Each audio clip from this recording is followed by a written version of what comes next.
Certaines îles du Pacifique ont payé un tribut encore plus lourd que la Polynésie à la pandémie de Covid.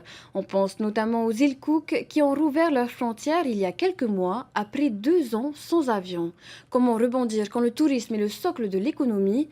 Le reportage de notre envoyé spécial à Rarotonga, Mike Liral. 172 000 visiteurs par an pour seulement 10 000 habitants. C'était le tour de magie des îles Cook, un tourisme florissant, les 3/4 des ressources économiques du pays.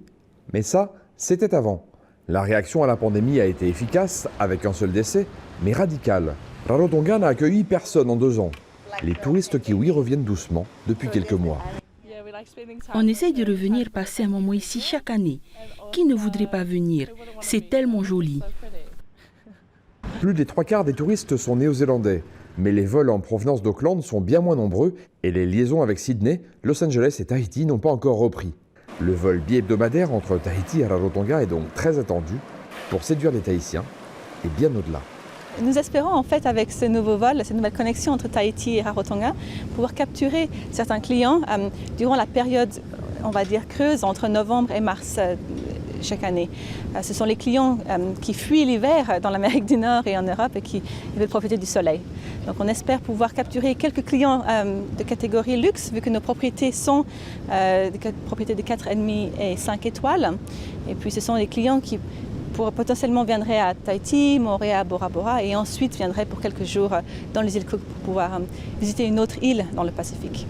Les îles Cook ont quelques 5 étoiles, mais leur offre est globalement moins luxueuse que celle de Tahiti ou Bora Bora. Les Cook tentent de monter en qualité de service et importent de la main-d'œuvre qualifiée des Philippines ou de Fidji pour compenser les nombreux départs des jeunes de l'île.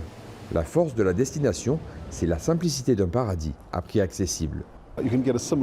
On peut proposer un produit similaire, une expérience assez proche de celle de Tahiti, mais pour un prix réduit de moitié.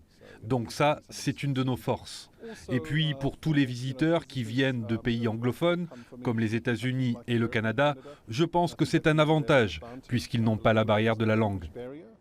Avantage insuffisant. Faute de vol, il n'y a eu que 40 000 touristes cette année. Et le gouvernement estime qu'il faudra 2 ans pour retrouver les chiffres d'avant la pandémie. Il explore donc d'autres voies de développement. Nous avons toujours pris part à l'industrie régionale de la pêche et ça continue à être une ressource pour notre pays. Mais avec les avancées des explorations de nos ressources minières au fond des océans, on est en train d'évoluer vers une nouvelle industrie pour répondre à nos besoins et rendre nos économies plus résilientes. Les îles Cook veulent à la fois exploiter leurs ressources minières et proposer un tourisme plus éco-responsable. Des objectifs qui peuvent paraître opposés, mais le pays n'a pas vraiment le choix. Il a épuisé ses réserves financières pendant l'épidémie et ne veut plus voir partir ses jeunes en Nouvelle-Zélande pour des salaires 3 fois plus élevés.